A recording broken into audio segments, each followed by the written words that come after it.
Caste, ఏ voter ఏ క్యాస్ట్కి సంబంధించినటువంటి వ్యక్తి అన్నటువంటిది, పొలిటికల్ పార్టీ అఫిలియేషన్ ఏంటి, మొబైల్ నెంబర్ ఏంటి అన్నటువంటిది, political party wise segregation of ఓటర్స్ని ఈ యొక్క తెలుగుదేశం పార్టీ చేయడం అన్నటువంటిది చట్ట విరుద్ధము అన్నటువంటి విషయాన్ని ఎలక్షన్ కమిషన్ దృష్టికి తీసుకొచ్చాము.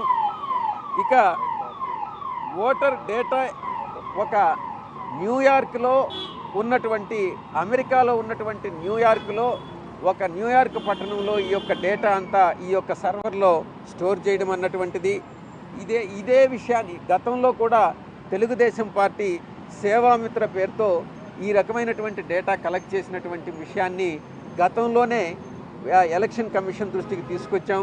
దాని మీద ఎలక్షన్ కమిషను ఎఫ్ఐఆర్ని ఫైల్ చేయమని చెప్పి 174/2019లోనే ఈ యొక్క ఎఫ్ఐఆర్ కూడా ఫైల్ చేయడం జరిగింది. ఆ ఎఫ్ఐఆర్ ఫైల్ చేసిన దాంట్లో ఆ కేసులో పురోగతి లేదన్నటువంటి విషయాన్ని కూడా ఎలక్షన్ కమిషన్ దృష్టికి తీసుకొచ్చాం. ఈ యొక్క తెలుగుదేశం చేస్తున్నటువంటి ఈ కార్యక్రమం 120B కింద కానీ 379, 420, 188B IPC, 72, 60, 66B ITA 2000 act sections కింద సేవామిత్ర అప్లికేషన్స్ కింద ఏదైతే ఎఫ్ఐఆర్ ఫైల్ చేశామో వాటినన్నింటినీ కూడా ఫాలోఅప్ చేసి పురోగతి చూపించాల్సిందిగా విజ్ఞప్తి చేయడం జరిగింది. ఈ యొక్క తీసుకున్నటువంటి ఇన్ఫర్మేషన్, కలెక్ట్ చేసినటువంటి ఇన్ఫర్మేషను కరప్ట్ ప్రాక్టీసెస్ ద్వారా, పొలిటికల్లీ కరప్ట్ ప్రాక్టీసెస్ ద్వారా 123 కింద రిప్రజెంటేషన్ ఆఫ్ పీపుల్స్ యాక్ట్కి విరుద్ధం ఒక వ్యక్తిని మీ క్యాస్ట్ ఏంది అని అడగడం పోలరైజేషన్ ఆఫ్ ఎలక్టోరల్ సిస్టమ్ అన్నటువంటి విషయాన్ని ఎలక్షన్ కమిషన్ దృష్టికి తీసుకురావడం జరిగింది. YSR Congress party investigation initiate చేయాలి, ఈ విషయంగా తెలుగుదేశం పార్టీ మీద తగిన చర్యలు తీసుకోవాలి ఫర్ ఇల్లీగల్ యాక్షన్స్ అన్నటువంటి విషయాన్ని కూడా మేము అభ్యర్థించడం జరిగింది. ఇక రెండవ అంశం tdpmanifesto.com. tdpmanifesto.comలో ఓటర్ ఎంటైజ్మెంట్ డేటా ఇంట్రూషన్ జరుగుతూ ఉంది. ఓటర్ ఎంటైజ్మెంట్ ఎలా జరుగుతుంది అని అంటే, TDP engaged in enticement of individual voters through web application tdpmanifesto.com in violation of 123 of representation of people's act. అంటే ఇండియన్ పీనల్ కోడ్లో 170 సెక్షన్ 170, సెక్షన్ 171B, 171C, 417, 419 అన్నిటినీ కూడా వైలేట్ చేస్తూ మోడల్ కోడ్ ఆఫ్ కండక్ట్కి వైలేషన్కి దారితీస్తుంది అన్నటువంటి అంశాన్ని మేము ఎలక్షన్ కమిషన్ దృష్టికి తీసుకురావడం జరిగింది. Intrusion of data and collection, election commission through TDP Telugu Desam party website ద్వారా, అప్లికేషన్ ద్వారా www.tdpmanifesto.comలో citizens houses in the guise of voters verification వీళ్ళు ఏం చేస్తున్నారని అంటే, ప్రతి ఒక్క 30 మందికి ఒక తెలుగుదేశం వాళ్ళని ఒక ఏజెంట్ని అపాయింట్ చేయడం ప్రతి 30 హౌస్ హోల్డ్స్కి.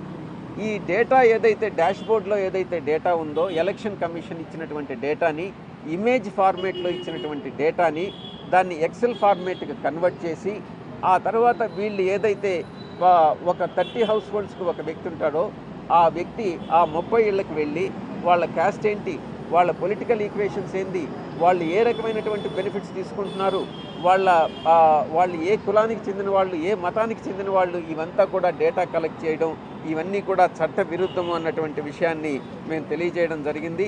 ఆ డేటా అంతా కలెక్ట్ చేసినటువంటి డేటాని దీన్ని లండన్లో ఉన్నటువంటి ఒక సర్వర్లో, ఒకటి న్యూయార్క్లో ఉంటుంది. ఈ మేనిఫెస్టోకి సంబంధించినటువంటి ఈ యొక్క డేటా అంతా కూడా ఈ లండన్లో ఒక సర్వర్లో పొందుపరచడం జరిగింది. దానికి అదంతా తీసుకున్న డేటా అంతా కలెక్ట్ చేసుకున్న తర్వాత ఈ 30 ఇళ్లకు ఒక వ్యక్తిని ఎవరినైతే వీళ్ళు ఒక ఇంపర్సనేషన్ అంటారు దీన్ని, ఒక వ్యక్తిని అపాయింట్ చేసి అతను ఏదో ఒక గవర్నమెంట్ అఫీషియల్ లాగానో, ఒక ఎలక్షన్ కమిషన్ నియమించినటువంటి ఒక అఫీషియల్ లాగానో వెళ్ళి వాళ్ళ దగ్గర నుంచి ఇన్ఫర్మేషన్ అంతా కలెక్ట్ చేయడం అన్నటువంటిది చట్ట విరుద్ధం అన్నటువంటి విషయాన్ని తెలియజెప్పడం జరిగింది. ఈ ఇన్ఫర్మేషన్ అంతా కలెక్ట్ చేసిన తర్వాత మీకు సంవత్సరానికి, మీకు జూన్ 2024 నుంచి మీకు రాబోయేటటువంటి 5 సంవత్సరాల కాలంలో తెలుగుదేశం పార్టీ ఎటువంటి పథకాలను ఇస్తుంది, మొత్తం ఎంత లబ్ధి చేకూరుస్తుంది మీ ఫ్యామిలీకి అన్నటువంటి విషయాన్ని ఒక బాబు షూరిటీ, తెలుగుదేశం టీడీపీ బాబు షూరిటీ భవిష్యత్తుకు ఫ్యూచర్కి గ్యారంటీ కార్డ్ అన్నటువంటి ఒక కార్డుని ఇష్యూ చేయడం జరుగుతూ ఉంది. బాబు షూరిటీ భవిష్యత్ ఫ్యూచర్ గ్యారంటీ అనేటటువంటిది దానికి ఒక such promises particular announcement providing ఒక 2,40,000 ఫ్యామిలీస్కి impersonation and violation of electoral మొత్తం 2,40,000 ఫ్యామిలీస్కి సంబంధించినటువంటి డేటా మనం కలెక్ట్ చేసి వాళ్ళు చేసినటువంటి కలెక్ట్ చేసినటువంటి డేటా ఆధారాలతో సహా ఎలక్షన్ కమిషన్కి ఇవ్వడం జరిగింది. ఈ యొక్క స్టోరింగ్ ఆఫ్ ఈ డేటా అంతా కూడా లండన్లో స్టోర్ చేయడము, ఈ రకమైనటువంటి సర్టిఫికేట్ ఇష్యూ చేయడము, ఎలక్షన్కి ముందే ఇవన్నీ ప్రామిస్లన్నీ చేయడం, ఇవన్నీ కూడా ఎలక్టోరల్స్ని అంటే మనం ఓటర్స్ని చేయడం అన్నటువంటి విషయాన్ని మేము ఎలక్షన్ కమిషన్ దృష్టికి తీసుకురావడం జరిగింది. ఇవన్నీ కూడా వయలేషన్ ఆఫ్ కాండక్ట్ రూల్స్ కానీ election commission peoples representation act అన్నటువంటి విషయాన్ని తెలియజేయడం జరిగింది. ఇక డూప్లికేట్ ఓట్స్ ఏపీలో తెలంగాణలో ఒక స్లైట్ నేమ్ చేంజ్ ఏదైనా ఉంటే ఆ చేంజ్ ఇప్పుడు అయోధ్య రామి రెడ్డి ఆ రకంగా ఒక లెటర్ని మార్చడం, తర్వాత తండ్రి పేరు స్లైట్గా మార్చడం, లేకుంటే హౌస్ నెంబర్ మార్చడం, లేకుంటే వైఫ్ నేమ్ మార్చడం, లేకుంటే జెండర్ మార్చడం, లేకుంటే ఇంకొక రకంగా స్మాల్ చేంజెస్ ఏదైనా పెట్టి ఒకే ఓటర్ని 2 నియోజకవర్గాల్లో ఒకే స్టేట్లో పెట్టడం, లేకుండా ఉంటే తెలంగాణలో ఉన్న ఓటర్స్ని మళ్ళీ ఆంధ్రాలోకి తీసుకురావడం, ఇవన్నీ కూడా రకరకాలైనటువంటి టాక్టిక్స్తో మల్టిపుల్ ఎంట్రీస్ని చేయడం అన్నటువంటిది ఓటర్స్ రిజిస్ట్రేషన్ అన్నటువంటిది జరుగుతూ ఉంది. ఇది section 17, 18 of the people's representation యాక్ట్కి వ్యతిరేకం అన్నటువంటి విషయాన్ని తెలియజేయడం జరుగుతూ ఉంది. మేము ఎలక్షన్ కమిషన్కి నివేదించడం జరిగింది. ఇక ప్రిలిమినరీ అనాలిసిస్ అదంతా కూడా చేపట్టినట్టయితే lakhs of duplicate votes number వచ్చి ఒక 4,30,264 ఓట్స్ ఈ యొక్క తెలంగాణలో రిజిస్టర్ అయినాయి, ఆంధ్రాలో రిజిస్టర్ అయి ఉన్నాయి అన్నటువంటి విషయాన్ని ఎవిడెన్సెస్తో సహా ఎలక్షన్ కమిషన్కి మేము ఇవ్వడం జరిగింది.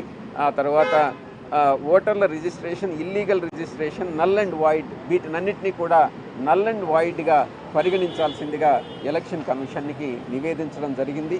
ఇక 4వ అంశం తెలంగాణ ఓటర్సు ఆంధ్రప్రదేశ్లో ఎన్రోల్ చేయించు. తెలంగాణలో ఎలక్షన్స్ అయిన తర్వాత అసెంబ్లీ ఎలక్షన్స్ అయిన తర్వాత ఇక అక్కడ పార్లమెంట్ ఎలక్షన్సే ఉన్నాయి కాబట్టి ఈ రకమైనటువంటి బోర్డులు పెట్టి ఎవరైతే ఆంధ్రప్రదేశ్లో ఎన్రోల్ చేసుకోవాలనుకున్నారో ఒక డ్రైవ్ను తెలుగుదేశం పార్టీ నిర్వహిస్తూ ఉంది. అంటే ఒక కులానికి వర్గానికి సంబంధించినటువంటి వాళ్ళను, ఆ తెలుగుదేశం పార్టీకి అనుకూలంగా ఉండేటటువంటి వాళ్ళను అక్కడ తెలంగాణలో వాళ్ళు ఓటర్స్ లిస్టులో నుంచి డిలీట్ చేయకుండానే ఆంధ్రప్రదేశ్లో వాళ్ళ ఓటర్లుగా రిజిస్టర్ చేసేటటువంటి కార్యక్రమాన్ని తెలుగుదేశం పార్టీ చేపడతా ఉంది. ఈ విషయాన్ని కూడా మేము ఎలక్షన్ కమిషన్కి దృష్టికి తీసుకురావడం జరిగింది. ఇక ఆఖరి అంశం, సురేష్ కోనేరు అనేటటువంటి ఒక వ్యక్తి స్టేట్ కోఆర్డినేటర్ తెలుగుదేశం పార్టీ కింద వ్యవహరిస్తూ ఉన్నారు. చీఫ్ ఎలక్టోరల్ ఆఫీసర్ ఆంధ్రప్రదేశ్కి ఒక లిస్ట్ సబ్మిట్ చేశారు. మొత్తం 10 లక్షల ఓట్లు ఫేక్ అయి ఉండొచ్చు, డెత్ వల్ల అయి ఉండొచ్చు, పర్మనెంట్లీ షిఫ్టెడ్ అయి ఉండొచ్చు, డబుల్ ఎంట్రీస్ కావచ్చు అనేటటువంటి ఒక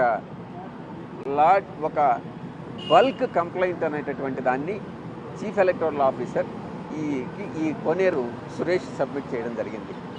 మేము ఒక్కటే ప్రశ్నిస్తున్నాం, 10 లక్షల మంది ఓటర్లు ఎవరైనా ఒక్కరిని ఆథరైజ్ చేసి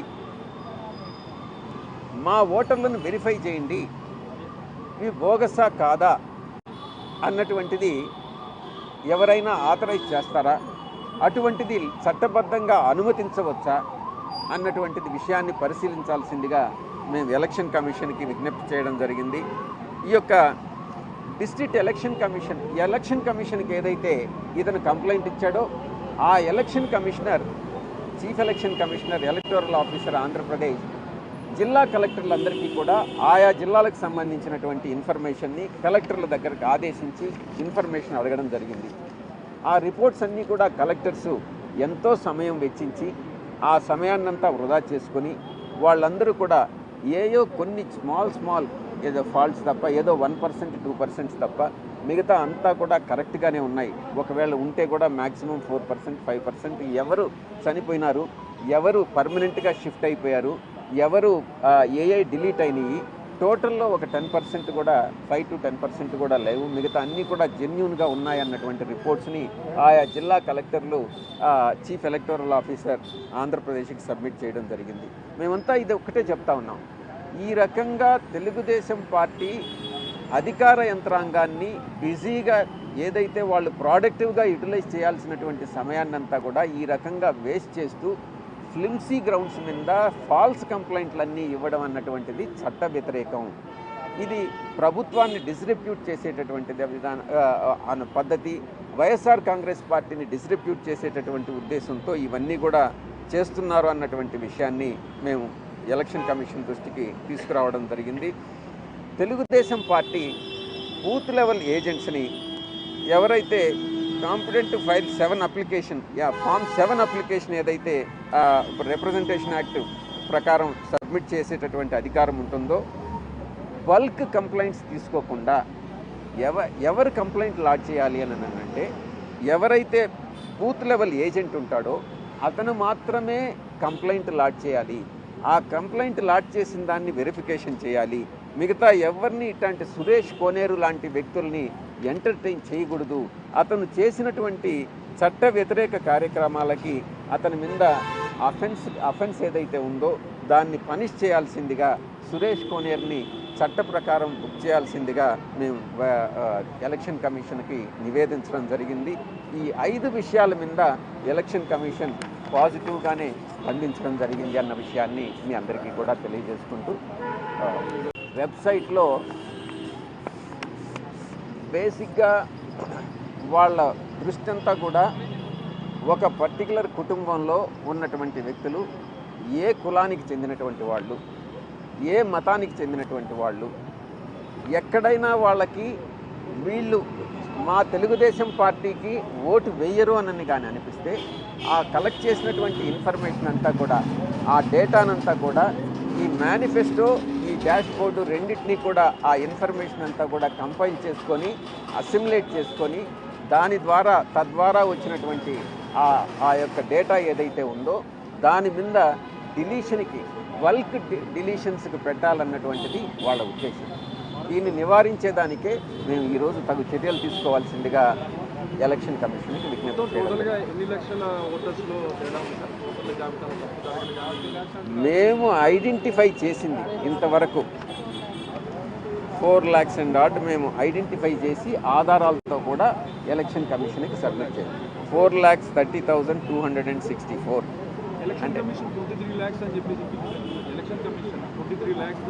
అంటే ఎవిడెన్సెస్తో సహా. అంటే ఇవి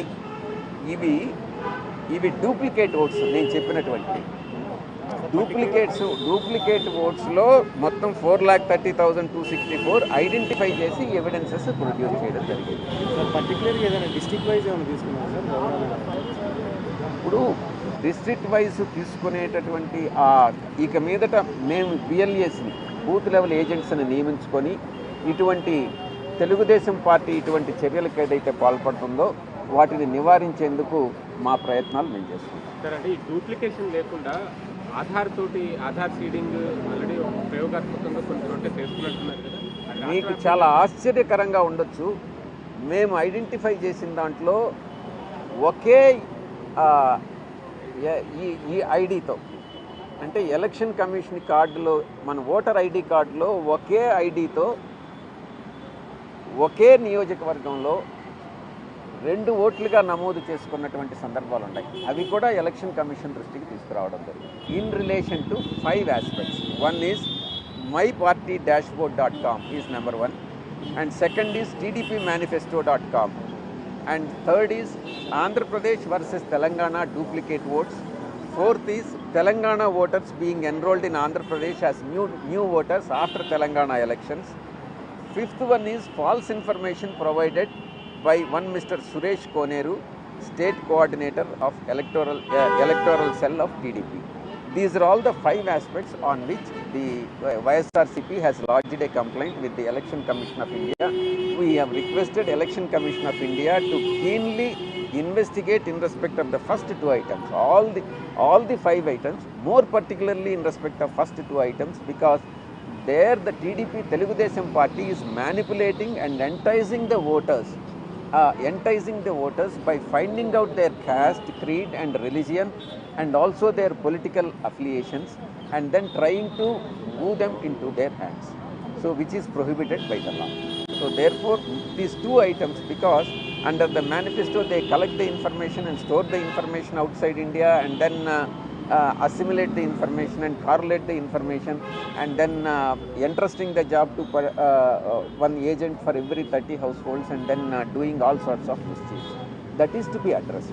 This information has been provided to the Election Commission of India by way of complaint. Any rough estimate you have how many would be the fake? We will work out and get it.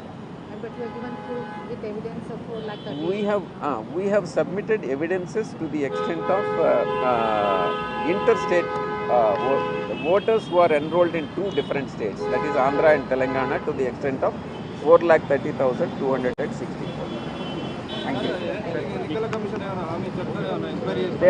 They have positively responded, and then they said they'll investigate, they'll order investigation, and also they have asked us to follow the procedure as stipulated in the Act. In respect of the procedure is that filing of Form 6, Form 7 and Form 8, various forms, that those forms are to be filed and then the procedures are to be complied with.